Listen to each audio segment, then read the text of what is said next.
राम राम जी। और आप सभी का दिल से स्वागत है। आज मैं आपसे एक ऐसे पर्व के बारे में बात करने जा रही हूँ जो न केवल मौसम को बदलता है बल्कि हमारे जीवन में नई रोशनी, नई उम्मीद और नई शुरुआत लेकर आता है। यह पावन पर्व है मकर संक्रांति।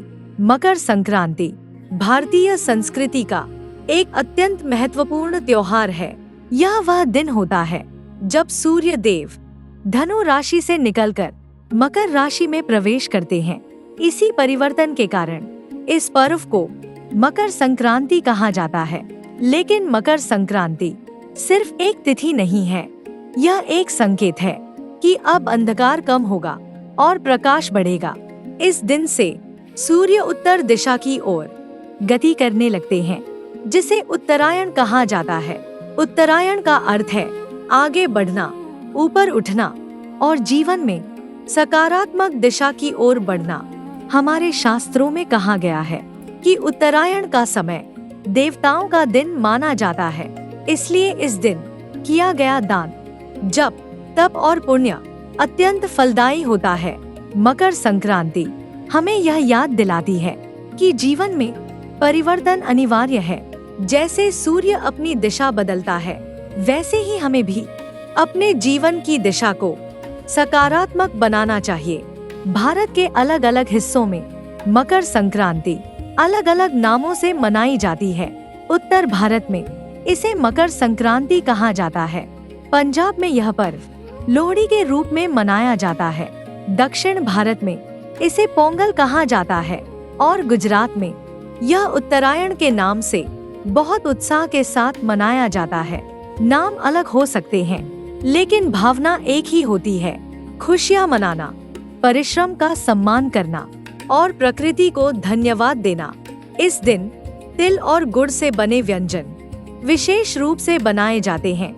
तिल और गुड़ सिर्फ खाने की चीजें नहीं हैं, इनके पीछे गहरा संदेश छिपा है।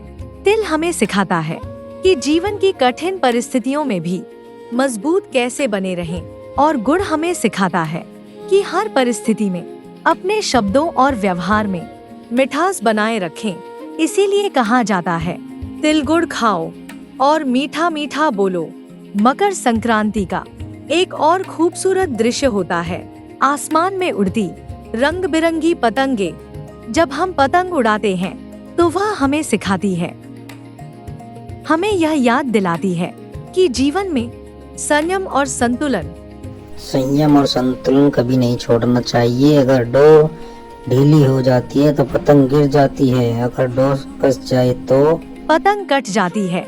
ठीक वैसे ही हमारा जीवन भी संतुलन से ही सुंदर बनता है।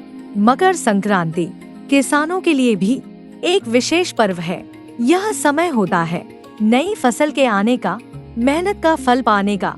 यह पर्व हमें सिखाता है कि धैर्य और परिश्रम कभी व्यर्थ नहीं जाते।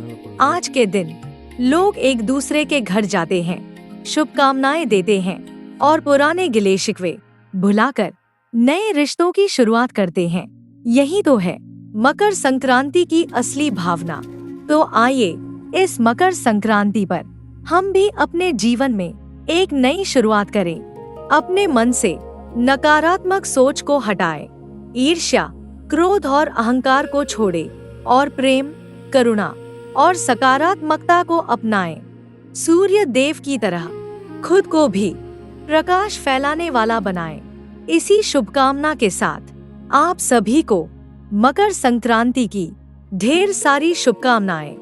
सूर्य देव की कृपा आपके जीवन में स्वास्थ्य, सुख और समृद्धि लेकर आए। धन्यवाद। इसी तरह की वीडियो के लिए लाइक, शेयर एंड सब्सक्राइब करना ना भूलें।